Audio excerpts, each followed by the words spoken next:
विज्ञान विषय की आज की ऑनलाइन क्लास में आपका पुनः स्वागत है। आज हम क्लास 8 का पाठ 12 प्रकाश एवं प्रकाश यंत्र का अध्ययन करेंगे। इससे पहले हमने इसके 2 भाग अध्ययन किए थे। आज हम इसके तीसरे और आखिरी भाग के बारे में अध्ययन करने जा रहे हैं, जिसमें हम प्रकाशिक यंत्र और मानव नेत्र के बारे में विस्तार से चर्चा करेंगे। तो आज का भाग शुरू करने से पहले हम यह देख लेते हैं कि हमने पिछले भागों में क्या जाना। हमने पिछले भाग में प्रकाश का अपवर्तन, अपवर्तन के नियम, अपवर्तन पर आधारित कुछ घटनाएं, जैसे कि पानी में पेंसिल का टेढ़ा दिखाई देना, तालाब की गहराई उसकी वास्तविक गहराई से कम प्रतीत होती है और तारों का टिमटिमाना, इसके बारे में चर्चा की। प्रिज्म के द्वारा प्रकाश का अपवर्तन व विक्षेपण के बारे में जाना। लेंस 2 प्रकार के होते हैं, उत्तल लेंस और अवतल लेंस। उत्तल लेंस अभिसारी लेंस है व अवतल लेंस अपसारी लेंस है। लेंस से संबंधित कुछ महत्वपूर्ण तथ्यों के बारे में भी जाना। इसके बाद उत्तल लेंस और अवतल लेंस से विभिन्न दूरियों पर रखी वस्तुओं के प्रतिबिंबों को बनाना सीखा। तो चलिए हम आज क्या चर्चा करेंगे इसको देख लेते हैं। आज हम प्रकाशिक यंत्र, सूक्ष्मदर्शी एवं दूरदर्शी के बारे में जानेंगे। सूक्ष्मदर्शी 2 प्रकार की होती है, सरल सूक्ष्मदर्शी और संयुक्त सूक्ष्मदर्शी। तो simple microscope and compound microscope. खगोलीय दूरदर्शी, एस्ट्रोनॉमिकल टेलीस्कोप, इसके बारे में जानेंगे। फिर मानव नेत्र, ह्यूमन आई का अध्ययन करेंगे और दृष्टि दोषों के बारे में जानेंगे। दृष्टि दोष क्या होते हैं? दृष्टि दोष 2 प्रकार के होते हैं, निकटदर्शी दोष, दूरदर्शी दोष, शॉर्ट साइटनेस और लॉन्ग साइटनेस। उसके बाद फोटोग्राफिक कैमरा और मानव नेत्र व फोटोग्राफिक कैमरे में अंतर को देखेंगे। तो चलिए हम शुरू करते हैं। प्रकाशिक यंत्र, सूक्ष्मदर्शी एवं दूरदर्शी। सूक्ष्मदर्शी, इसे हम माइक्रोस्कोप के नाम से भी जानते हैं। सूक्ष्मदर्शी एक ऐसा प्रकाशिक यंत्र है जिसकी सहायता से सूक्ष्म वस्तुएं देखी जा सकती हैं। सूक्ष्मदर्शी 2 प्रकार की होती है, सरल सूक्ष्मदर्शी और संयुक्त सूक्ष्मदर्शी। तो सरल सूक्ष्मदर्शी, सिंपल माइक्रोस्कोप। सरल सूक्ष्मदर्शी कम फोकस दूरी का एक उत्तल लेंस होता है। इसमें आप देख सकते हैं, ये एक उत्तल लेंस लगा हुआ है जिसकी फोकस दूरी बहुत ही कम है। लेंस के प्रकाश केंद्र व फोकस बिंदु के बीच एक सूक्ष्म वस्तु AB चित्र के अनुसार रखी हमने। तो ये फोकस केंद्र और प्रकाशिक केंद्र के बीच में एक वस्तु है AB, इसको हमने लेंस के सामने रखा। लेंस द्वारा वस्तु का हमने अभी पिछले भाग में जाना था। यदि प्रकाशिक केंद्र और फोकस के बीच में कोई वस्तु रखी जाती है तो उसका प्रतिबिंब कैसा बनता है, चलिए इसको हम देखते हैं। एक प्रकाश की किरण फोकस से होकर जाती है और दूसरे प्रकाशिक केंद्र से। इसको बढ़ाने पर ये पीछे की ओर मिलती है, तो इसका प्रतिबिंब वस्तु से बड़ा, आभासी और सीधा बनता है। ये इसका प्रतिबिंब A', B' है। इसे स्पष्ट देखने के लिए लेंस से वस्तु AB की दूरी को इस प्रकार समायोजित किया जाता है कि वस्तु का प्रतिबिंब A', B' आंख से स्पष्ट दृष्टि की न्यूनतम दूरी पर बने। तो इस प्रकार से सरल सूक्ष्मदर्शी कार्य करती है। अब हम संयुक्त सूक्ष्मदर्शी के बारे में जानेंगे। जैसा कि आप चित्र में देख रहे हैं, ये एक संयुक्त सूक्ष्मदर्शी है। संयुक्त सूक्ष्मदर्शी के द्वारा सूक्ष्म वस्तु का प्रतिबिंब सरल सूक्ष्मदर्शी की तुलना में बड़ा बनता है। संयुक्त सूक्ष्मदर्शी में एक अक्ष पर दो उत्तल लेंस लगे होते हैं। जो लेंस वस्तु की ओर होता है उसे अभिदर्शी लेंस कहते हैं। देखिए, एक लेंस यहाँ होता है और इस जगह संयुक्त सूक्ष्मदर्शी में जो भी वस्तु देखनी होती है उसकी स्लाइड बनाकर लगाई जाती है, और ये जो लेंस है इसे हम अभिदृश्य या ऑब्जेक्टिव लेंस कहते हैं। और जो लेंस आंख की तरफ होता है, यहाँ से हम अपनी आंख से वस्तु का प्रतिबिंब देखते हैं, तो जो लेंस आंख की तरफ होता है उसे नेत्रिका या अभिनेत्र लेंस कहते हैं, आई लेंस कहते हैं। तो इस प्रकार से ये सरल सूक्ष्मदर्शी है। तो इसकी क्रियाविधि को देखते हैं हम। अभिदर्शी लेंस का द्वारक तथा फोकस दूरी अभिनेत्र लेंस के द्वारक और फोकस दूरी से कम होती है, अर्थात जो लेंस वस्तु की तरफ लगा है वो छोटा होता है और जो हमारी आंख की तरफ लेंस लगा हुआ है वह बड़ा होता है। तो छोटा है तो उसका द्वारक और फोकस दूरी कम होगी, और जो लेंस बड़ा है उसकी द्वारक और फोकस दूरी अधिक होगी। दोनों ही लेंस धातु की एक नली में लगे होते हैं, जैसा कि आपने अभी चित्र में देखा था। अभिनेत्र लेंस को एक बैच के द्वारा नली के अंदर आगे पीछे खिसकाया जा सकता है, ताकि अभिदर्शी लेंस और अभिनेत्र लेंस के बीच की दूरी में परिवर्तन किया जा सके। देखिए, ये इस चित्र में ये अभिदर्शी लेंस है और ये नेत्रिका या अभिनेत्र लेंस है। तो जिस वस्तु का चित्र प्रतिबिंब हमें देखना है उसे अभिदर्शी लेंस के पास रखेंगे। तो जिस वस्तु AB को सूक्ष्मदर्शी से देखना होता है उसे अभिदर्शी लेंस के सामने अभिदर्शी लेंस की फोकस दूरी से कुछ अधिक दूरी पर रख दिया जाता है। तो इस लेंस की ये फोकस दूरी है और इससे थोड़ी सी दूरी पर हमने रख दिया। तो अब इस वस्तु का प्रतिबिंब कैसे बनेगा? देखिए, एक रेखा इसके फोकस से होती हुई दूसरे प्रकाशिक केंद्र से, तो ये इसका यहाँ पर उल्टा वास्तविक और वस्तु से बड़ा प्रतिबिंब बनता है A1 और V1। प्रतिबिंब A1 V1 अभिनेत्र लेंस के लिए वस्तु का कार्य करता है। तो यहाँ पे दूसरा लेंस लगा हुआ है जहां से हम देख रहे हैं, तो ये इसके लिए वस्तु का काम करता है। और अभिनेत्र लेंस का समायोजन इस प्रकार करते हैं कि प्रतिबिंब A1 V1 अभिनेत्र लेंस से उसकी फोकस दूरी से थोड़ी कम दूरी पर रहे। तो इसको हम इस तरह से समायोजित करते हैं कि इसकी ये फोकस दूरी है, इससे थोड़ा सा कम दूरी पर रहे। तो इसको हमने आगे पीछे खिसकाकर इसको इस प्रकार से समायोजित कर लिया। तो इसका प्रतिबिंब वस्तु से बड़ा और सीधा और अभिनेत्र लेंस से उसका प्रतिबिंब बना है। अभिनेत्र लेंस से A1 और B1 का प्रतिबिंब A2 B2 बनता है, जो कि वस्तु से बड़ा तथा आभासी होता है।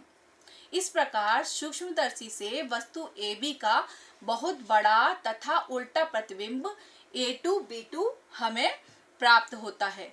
प्रतिबिंब को स्पष्ट दृष्टि से न्यूनतम दूरी पर प्राप्त करने के लिए पेच के द्वारा अभिनेत्र लेंस के नली के नीचे आगे पीछे खिसकाकर समायोजित किया जाता है। तो इस प्रकार से हम संयुक्त सूक्ष्मदर्शी से किसी भी छोटी वस्तु का बहुत बड़ा प्रतिबिंब देख सकते हैं। खगोलीय दूरदर्शी एस्ट्रोनॉमिकल टेलीस्कोप। बच्चों, ये टेलीस्कोप से हम अंतरिक्ष में ग्रहों को और अंतरिक्ष में जो भी हमें दिखाई देता है उसको देखते हैं, तारों को, ग्रहों को। तो इसमें दो उत्तल लेंस लगे होते हैं। यह लेंस एक खोखली बेलनाकार नली के दोनों सिरों पर स्थित होता है। तो आप इस चित्र में देख सकते हैं, ये एक खोखली बेलनाकार नली है।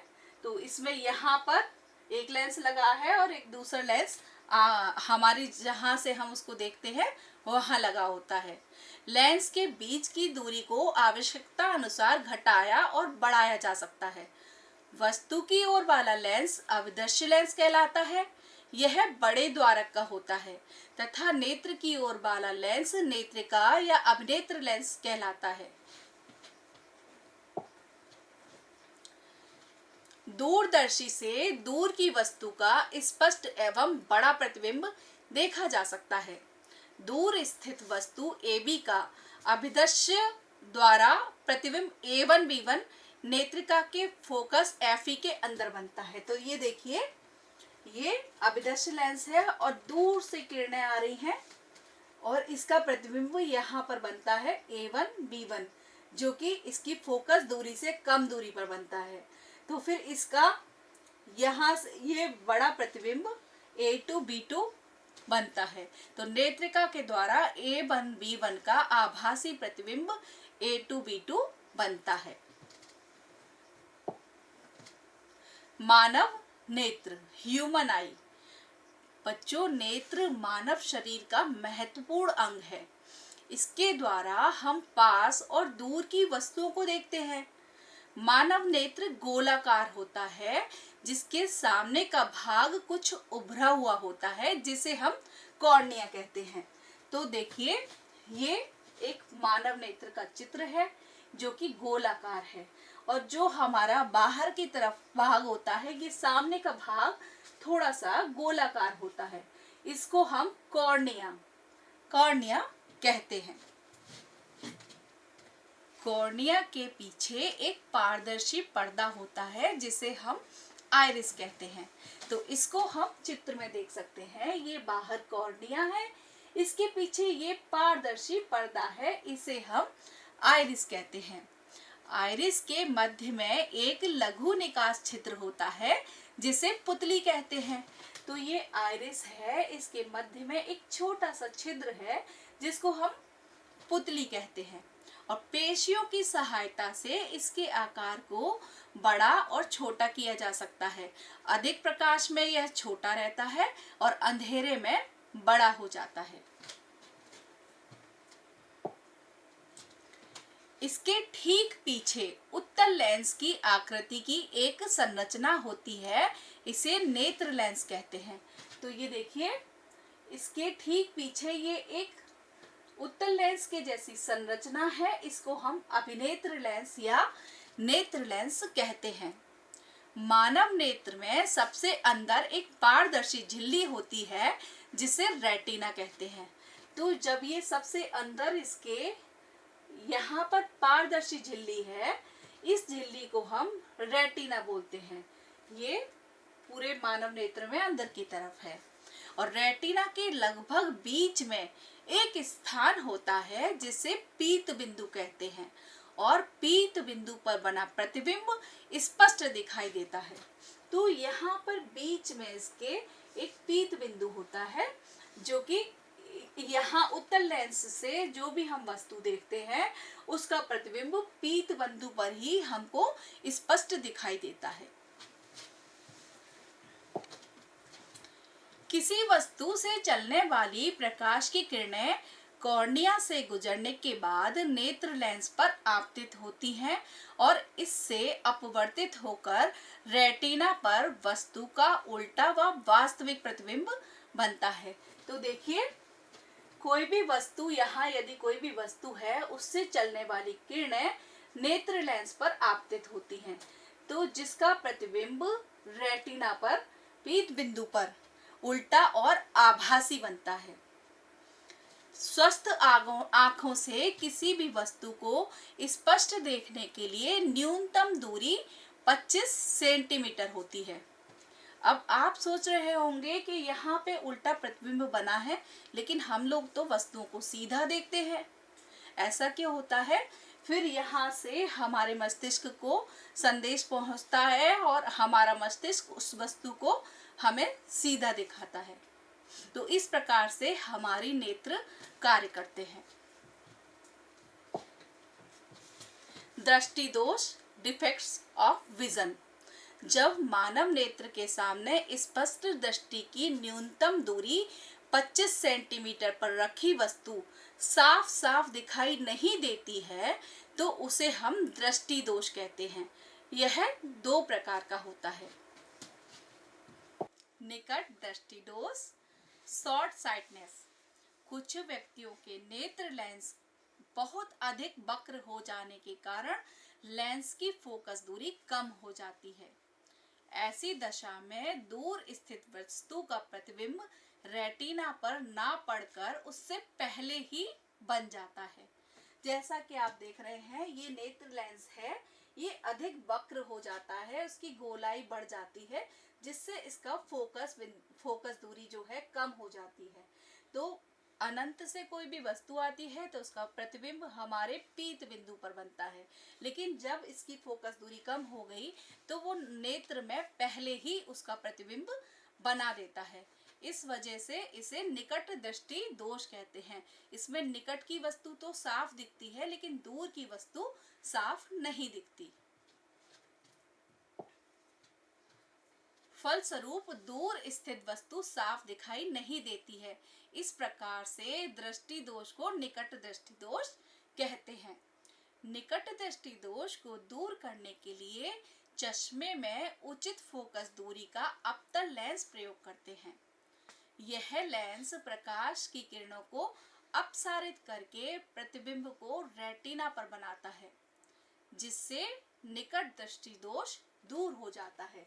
आप यहाँ चित्र में देख सकते हैं, ये इसमें अवतल लेंस के हम चश्मे बनवाते हैं, जिससे जो किरणें आ रही हैं ये यहाँ इसमें पहले ही प्रतिबिंब बन गया और अवतल लेंस इस प्रतिबिंब को रेटिना पर ही बनाता है, जिससे हमें फिर वस्तु साफ दिखने लगती है। दूरदृष्टि दोष, लॉन्ग साइटनेस। कुछ व्यक्तियों के नेत्र की वक्रता कम हो जाने के कारण फोकस दूरी बढ़ जाती है, जिससे नेत्र के निकट स्थित वस्तुओं के प्रतिबिंब रेटिना पर ना बनकर उसके पीछे बनते हैं। फलस्वरूप निकट रखी वस्तु स्पष्ट नहीं दिखाई देती है। इस प्रकार के दृष्टि दोष को दूर दृष्टि दोष कहते हैं। इसमें दूर की वस्तु तो स्पष्ट दिखती है लेकिन निकट की वस्तु स्पष्ट नहीं दिखती।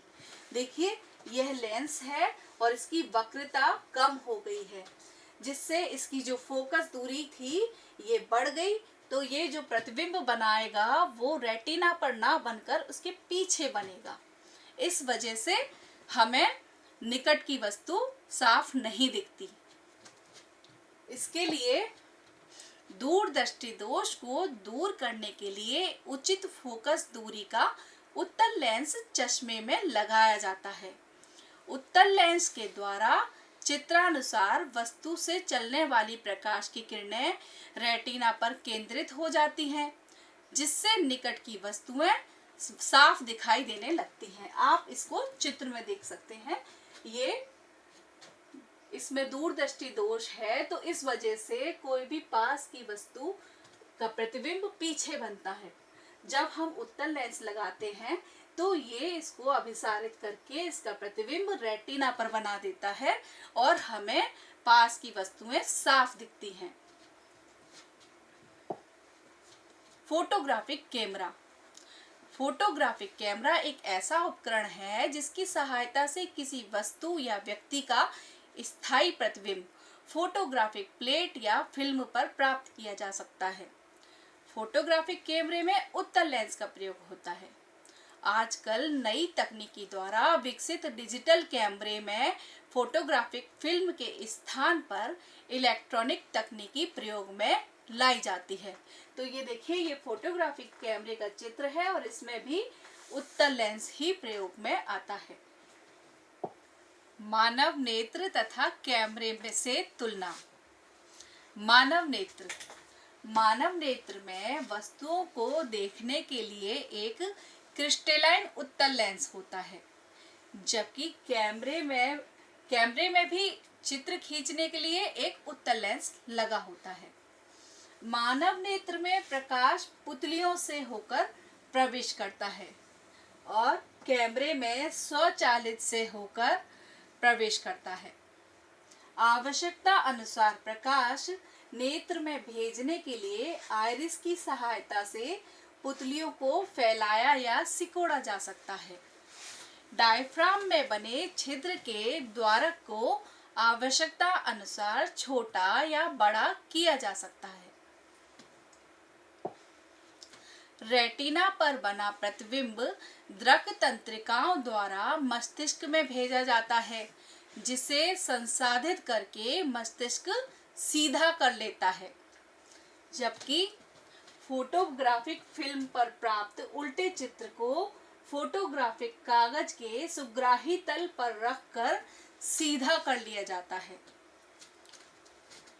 पक्षाभिकी पेशियों सीलियरी मसल्स द्वारा लेंस की फोकस दूरी में आवश्यकता अनुसार समायोजन किया जा सकता है, ताकि किसी वस्तु का प्रतिबिंब रेटिना पर प्राप्त किया जा सके। फोटोग्राफिक फिल्म पर किसी वस्तु का स्पष्ट चित्र प्राप्त करने के लिए कैमरे के धारक में लगे पेंच द्वारा लेंस तथा फोटोग्राफिक फिल्म के बीच की दूरी को आवश्यकता अनुसार समायोजित किया जाता है। तो इस प्रकार से कैमरे और मानव नेत्र में हमने अंतरों को जाना। तो चलिए अब कुछ अभ्यास कार्य करते हैं। दिए गए विकल्पों में सही विकल्प चुनिए। इन सब के उत्तर आप स्वतः अपनी नोटबुक में लिखिएगा। मानव नेत्र किसी वस्तु का प्रतिबिंब बनाता है कॉर्निया पर, आइरिस पर, रेटिना पर के पुतली पर। हमने इसके बारे में अभी विस्तार से चर्चा की थी। आप इन सभी प्रश्नों के उत्तर अपनी नोटबुक में लिख लीजिएगा। सामान्य नेत्र के लिए निकट बिंदु की दूरी है 25 मीटर, 2.5 मीटर, 2.5 सेंटीमीटर, 25 सेंटीमीटर। तो इसका उत्तर भी आप लोग समझ ही गए होंगे। रिक्त स्थानों की पूर्ति करनी है। सरल सूक्ष्मदर्शी में लेंस प्रयोग होता है। कौन सा लेंस प्रयोग होता है? आप इसका उत्तर भी लिखिएगा। दूर की वस्तुओं को देखने के लिए का प्रयोग किया जाता है। दूर की वस्तु को देखने के लिए किसका प्रयोग करते हैं? वह दृष्टि दोष जिसके कारण व्यक्ति को निकट की वस्तु स्पष्ट दिखाई नहीं देती है कहलाता है। हमने 2 दृष्टि दोषों के बारे में जाना, तो आप इसका उत्तर लिखिएगा जिसमें निकट की वस्तु दिखाई नहीं देती। वो कौन सा दृष्टि दोष होगा? निकट दृष्टि दोष के निवारण हेतु चश्मे में प्रयोग करते हैं। 2 लेंस बताए थे, कौन से दोष में कौन सा लेंस लगाया जाता है। आप यहाँ निकट दृष्टि दोष के निवारण के लिए कौन से लेंस का प्रयोग करते हैं, इसका उत्तर लिखिएगा।